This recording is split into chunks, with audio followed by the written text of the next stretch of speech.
বিধানসভা থেকে রবীন্দ্র রচনা বলে নিয়েছিলেন মমতা বন্দ্যোপাধ্যায়, কিন্তু ফেরত দেননি। অন্যান্যরা বই নিয়ে বই ফেরত না দিলে যেমন শাস্তিমূলক পদক্ষেপ গ্রহণ করা হয়, মমতা বন্দ্যোপাধ্যায়ের ক্ষেত্রেও সেরকমই হবে, এমনটাই হুঁশিয়ারি দিয়েছেন রাজ্যের গ্রন্থাগার মন্ত্রী গৌরীশঙ্কর ঘোষ। কথা বলবো আমাদের প্রতিনিধি ভাস্কর মুখোপাধ্যায়ের সঙ্গে। ভাস্কর, কি কারণে এমন হুঁশিয়ারি দিলেন রাজ্যের গ্রন্থাগার মন্ত্রী?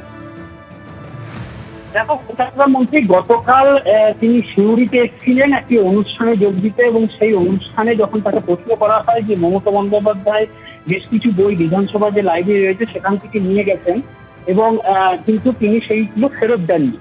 এবং এই ওঠার পরই তিনি সরাসরি জানিয়ে দেন যে এই যে বই ফেরত তিনি নিয়ে গেছেন সেই বই তাকে ফেরত দিতে হবে, কারণ পাঠকের যে নিয়ম থাকে পাঠকের ক্ষেত্রে, অর্থাৎ একজন পাঠক বই নিয়ে গেলে তিনি যদি ফেরত না দেন তার বিরুদ্ধে যে শাস্তিমূলক ব্যবস্থা থাকে সেই সেম শাস্তিমূলক ব্যবস্থাই না হবে মমতা বন্দ্যোপাধ্যায়ের বিরুদ্ধে।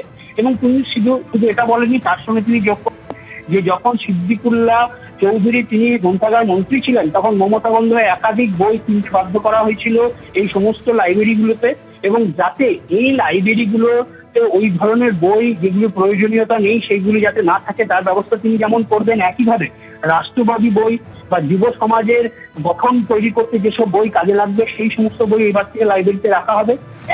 একইভাবে শ্যামাপ্রসাদ মুখোপাধ্যায়ের যে সমস্ত বই রয়েছে অর্থাৎ তাকে নিয়ে লেখা সেই সমস্ত বইও এবার থেকে লাইব্রেরিতে পাওয়া যাবে বলে তিনি জানান।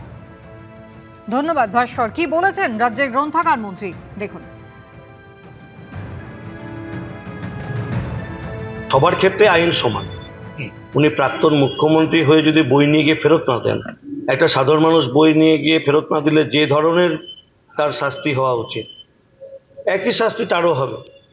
কারণ তিনি বই নিয়ে গেছেন, পড়বেন, ফেরত দেবেন। কেন তিনি বই ফেরত দেবেন না?